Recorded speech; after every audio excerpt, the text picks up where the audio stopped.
இந்த root mafia கட்சி எவ்வளோ கேவலமான கட்சிங்கிறது வந்து இப்போ நீங்கள் பார்த்து தெரிஞ்சுக்கலாம்.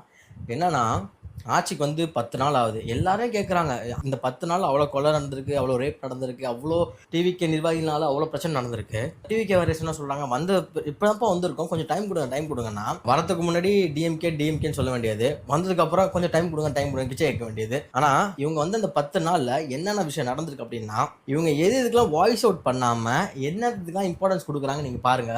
நடந்த கொள்ளைக்கு வந்து வாய்ஸ் கொடுக்கல, திருச்சியில் ஒரு பொண்ணு கொடூரமாக தாக்கப்பட்டதுக்கு வந்து வாய்ஸ் கொடுக்கல, ஏஎம்சிஏ ப்ராஜெக்ட் தமிழ்நாடை விட்டு ஆந்திராவுக்கு போனதுக்காக வாய்ஸ் கொடுக்கல, அதுக்காக எந்த ஸ்டெப்ஸும் கேட்கல, ஏன் தமிழ்நாடு விட்டு போச்சுங்கிறத பார்க்கல.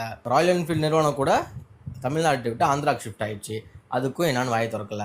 நேற்று புதுக்கோட்டையில் வாய் பேச முடியாத, காது கேட்காம இருக்கிற ஒரு பெண்ணுக்கு கூட்டு பாலியல் நடந்தது, அதுக்கு வாய் திறக்கல.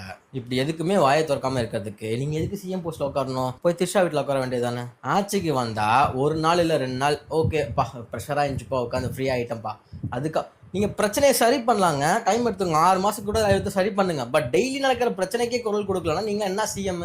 இதுக்கு உங்களை விர்ச்சுவல் வாரியர்ஸ் வேறு தூக்கிட்டு வந்துடுவானுங்க. உங்களை ஜெயிக்க வச்சு அந்த ரூட் மாஃபியா தான். அந்த ரூட் மாஃபியா நீங்கள் பண்ணுற ஒவ்வொரு விஷயத்தையும் அப்படியே ப்ரைஸ் பண்ணுறானுங்க. ஐயோ, தளபதி கையால் சாப்பிட்டாரு, காலால் நடந்தாரு, மூக்கால மூச்சு விட்டாருன்னு. நேற்றுலேருந்து பர்சனலாக ஃபீல் பண்ண ஒரு விஷயம் என்னன்னா, திமுக நடக்காதது இந்த டிவிக்கு ஆட்சி வந்ததுக்கப்புறம் டெய்லியும் நடக்குது.